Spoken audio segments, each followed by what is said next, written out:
ज्योतिबाच्या नावानं चांग भलं, केदारनाथाच्या नावानं चांग भलंचा अखंड गजर, उंच उंच सासनकाठ्या, गुलाल खोबऱ्याची उधळण, पारंपरिक वाद्यांचा कडकडाट, ज्योतिबा मंदिर ते यमाई मंदिरापर्यंत सासनकाठ्यांची मिरवणूक आणि लाखो भाविकांच्या अमाप उत्साहात अशा भक्तिमय वातावरणात ज्योतिबाची चैत्री महायात्रा शुक्रवारी पार पडली.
कधी कधी हे छोटे क्षण सुद्धा कोणाला तरी खूप आनंद देऊन जातात. गेल्या 2 दशकांपासून 1 लाखाहून अधिक ग्राहकांचे आयुष्य समृद्ध करणारी Lokmanya multipurpose cooperative society limited, सातत्य निरंतर.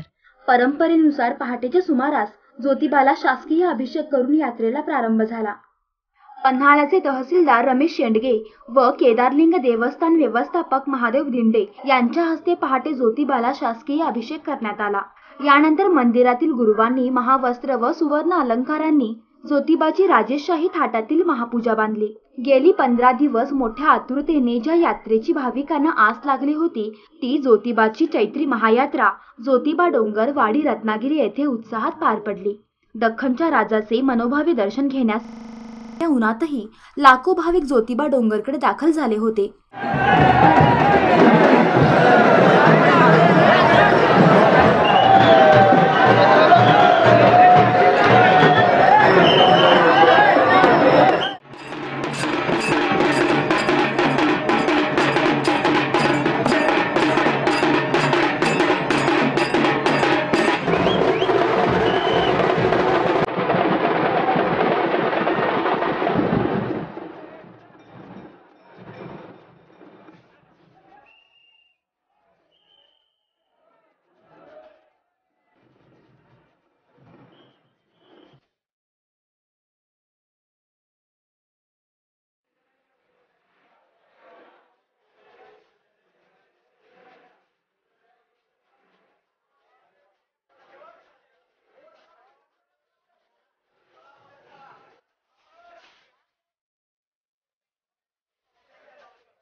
डोंगरावर येणाऱ्या भाविकांसाठी विविध संस्था, सामाजिक संघटना यांनी मार्गावर पिण्याचे पाणी, सरबत, नाश्ता यासह जेवणाची सोय केली होती.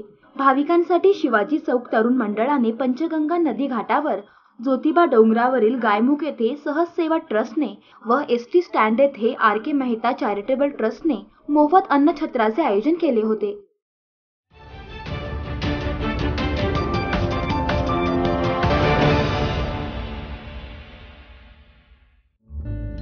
सबस्क्राइब करा तरुण भारत डेली बेलगाम न्यूज चॅनल आणि ताज्या घडामोडी पाहण्यासाठी बेल आयकॉनवर क्लिक करा.